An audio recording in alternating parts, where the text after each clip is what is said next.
Madison. And my name's Scotty. Are you wondering what the weather is today? Here's a student from Mrs. Beck's class to tell us.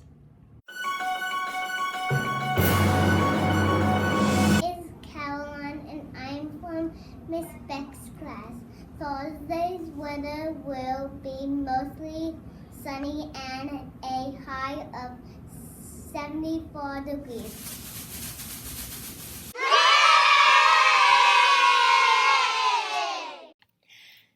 Hola, Patriots! I'm here for the inquiry winners for the week with Nicholas Bell's question about the color-changing shirts. So his question was, how does that shirt change color, and can the color-changing technology that's built into that shirt protect you from the sun?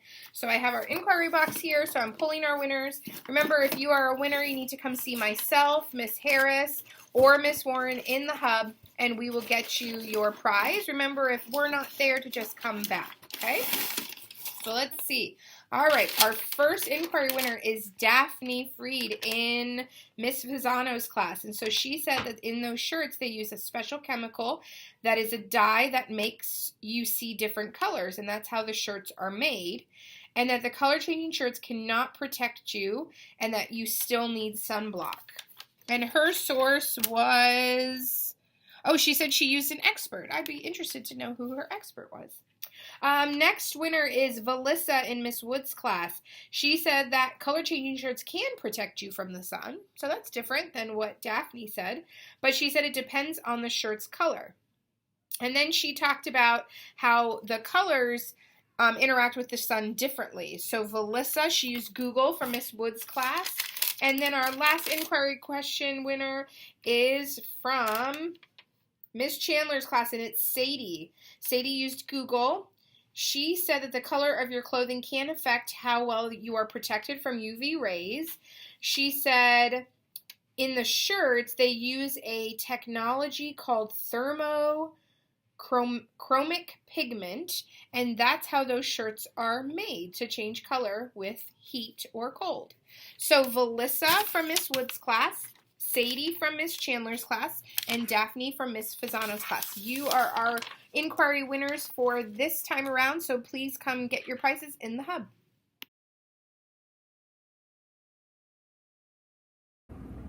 Hi, Coach Turman. I'm going to ask you some questions. All right, Madison. What did you want to be when you were younger?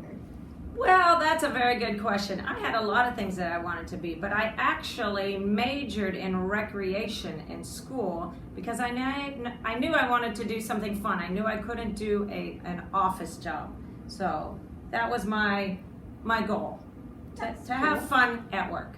Where did you go to college at? I actually went to two schools. I went to DePaul University in Greencastle, Indiana, and I majored in recreation.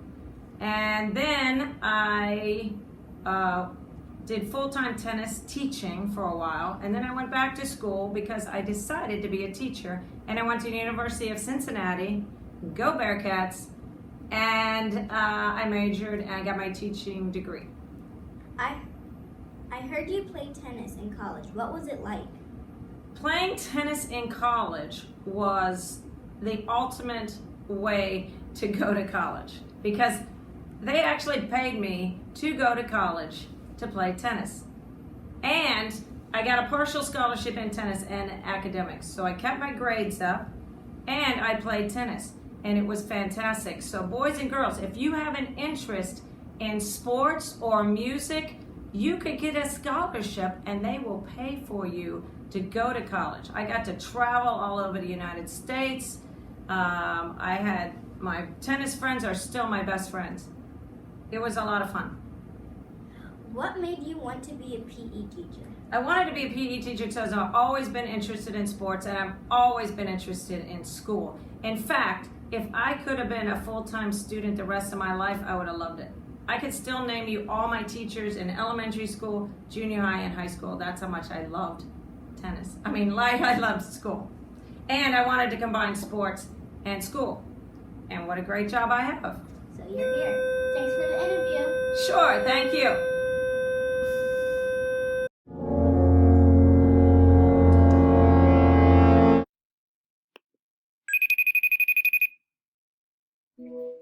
Hi, it's Doug.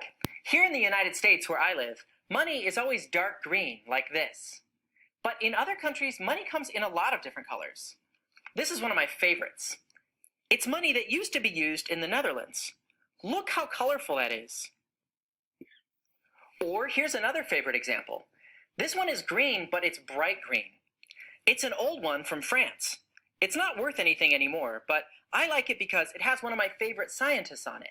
That's Marie Curie, and those are her chemistry experiments on the back. Someone named Shamsia has a question about money. Let's give her a call now. Hi, Doug. Hi, Shamsia. I have a question for you. How is money made? That's a great question. There are lots of ways that people earn money, and we often call that making money. But I'm assuming Shamsia is asking how the actual money itself gets made. This stuff, cash. Now, have you ever gotten a chance to use a photocopier, a copy machine? If you have, then you might have thought of this. If cash is just paper, then why can't you just use a photocopier, copy a bunch of money, and then you'd be rich. You could buy anything you want, right? Think of it. Run out of money? No problem. Just copy more of it. Copy $1,000 here, go to the toy store. Copy another $1,000, buy a lifetime supply of candy. That'd be awesome, right? So why don't most people do that? It's actually a really interesting question. Before I say anything more, take a moment to think about it.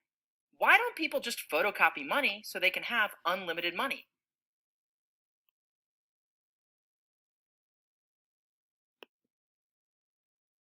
Well, it turns out the reason people don't make copies of money actually has a lot to do with the question of how we make money. You see, it's actually against the law for a person to make copies of money. It's called counterfeiting, and people could even go to jail for doing it. But the reason it's against the law is something that's not obvious. You have to think about it. Imagine if everyone just printed money, however much they needed. If they did that, then all of a sudden, money wouldn't really be anything special. It wouldn't be worth anything if there were an unlimited amount of it. That's why, in each country, money is usually made by the government, the people who are in charge of the laws. The government carefully controls how much money they make each year. When we're talking about money, you probably know there are two forms it can take. There are coins. In the US, those are things worth $1 or less. But I'm guessing that when you think of money, you're probably thinking more of this, cash, or what we sometimes call paper money. The government doesn't want money to be easy to make copies of. Otherwise, it would make it worthless. So when they do print money, they do a lot of things to make it difficult to copy. For example, even though we call it paper money, it's not made of the same kind of paper we write on. If it were, it would be easier to copy. Also, it wouldn't last very long. In the United States, money is made from a mixture of cotton and linen, the same materials that many clothes and towels are made of. It's just much thinner than clothing or towels. All right, let's see how it's made. Expert artists called engravers spent months creating detailed portraits by hand and designing each of the different bills. The design is very complicated and detailed, on purpose, so that it's harder to copy. Look at Alexander Hamilton on the $10 bill. Even a copy machine wouldn't easily pick up some of these little details. Then, these designs are stamped onto the cotton and linen sheets, using special colored ink. After that, it's cut and stacked before it gets released to banks. Now, to make it extra difficult to make copies of, other hidden features are added too. For example, if you've ever held up a US $5 bill to the light, check this out. You see that there? That's called a watermark. This doesn't show up if you were to photocopy the money. It's very difficult to copy a watermark. Here's another thing you can notice on US money. Look closely at the blank areas. You see those little red and blue threads? Those are added into the cotton and linen mixture, long before the designs are even stamped on with ink. So all of these little features, the cotton and linen, the watermark, the colored threads, all of these are designed to make money really hard to counterfeit. In summary, cash money isn't something that just anyone can print onto paper. The government carefully controls how much of it is made and uses special design features that make it difficult to counterfeit or copy. That's all for this week's question. Thanks, Shamsia, for asking it. Tomorrow is our Student of the Month celebration, celebrating all of our students who were courageous this month. That also means we're having Super Spectacular Spirit Day, so make sure to wear your school colors or your school shirt and a crazy hat.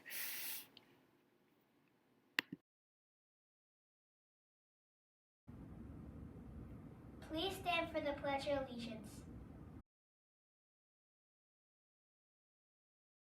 I pledge allegiance to the flag of the United States of America and to the republic for which it stands, one nation, under God, indivisible, with liberty and justice for all. Please remain standing for our school song.